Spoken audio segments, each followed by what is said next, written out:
What party do you belong to, Bender? Hey, I'm not allowed to vote. 'Cause you're a robot? No, convicted felon. So first we should be clear, it is a myth, it is a lie, it is a ding-dang lie, right? It is as untrue as it is possible for something to be untrue.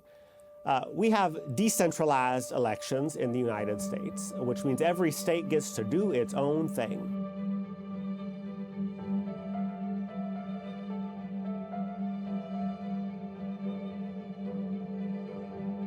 Voter suppression takes a lot of different forms. We oftentimes think of it in these very cinematic terms. We think of police dogs and fire hydrants and sheriffs sort of stopping people from getting in line in the 1960s. And all of that is certainly a form of voter suppression. Voter suppression is anything we do that we know discourages people who are eligible from participating. Voter suppression in this country is a story as old as the country itself. At every step of the way, every little bit that we go further and expand access, there's somebody standing on the other side trying to chip away at that and undo it. Look at systems like the criminal legal system. Look at the demographics that affects.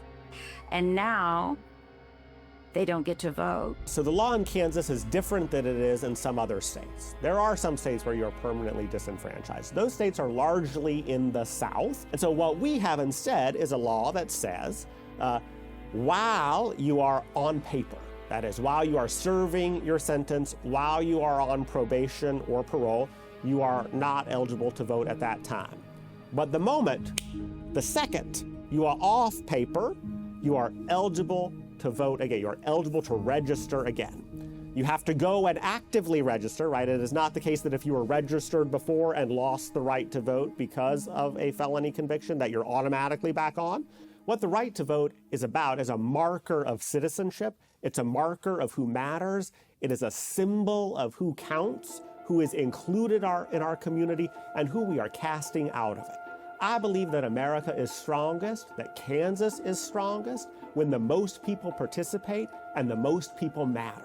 I had legal issues resulting from substance abuse, mental health issues, ended up being incarcerated and becoming a felon.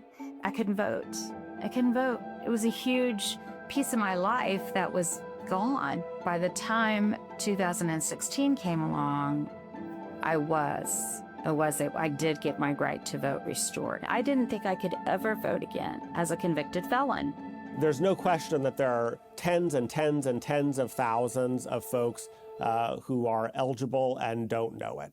So long as we have a system of mass incarceration in this country and in this state where more people are going to prison, this number is going to get larger and larger. And that is a big difference in a state like Kansas, whose population is less than 3 million people, and where major statewide elections are often decided by 20,000 votes or less. It's my opinion that as a condition of release after your sentence is completely done, that ought to be a part of the paperwork is a voter registration. You may now vote. The number one problem on rights restoration in Kansas right now is just straight up misinformation, folks just not knowing. And that's a place where community programming and having good information circulating in the community from trusted voices. We should not chalk up the lack of registration among returning citizens or anyone else to apathy. We should instead chalk it up to that we have a jacked up system that stops people who want to participate from doing so. It's a fantastic thing if you show up, you register, you show up, you vote.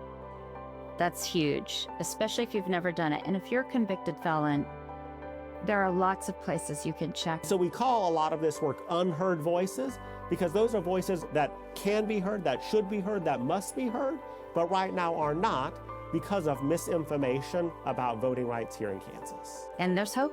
There is always. Yeah. Just give people a voice.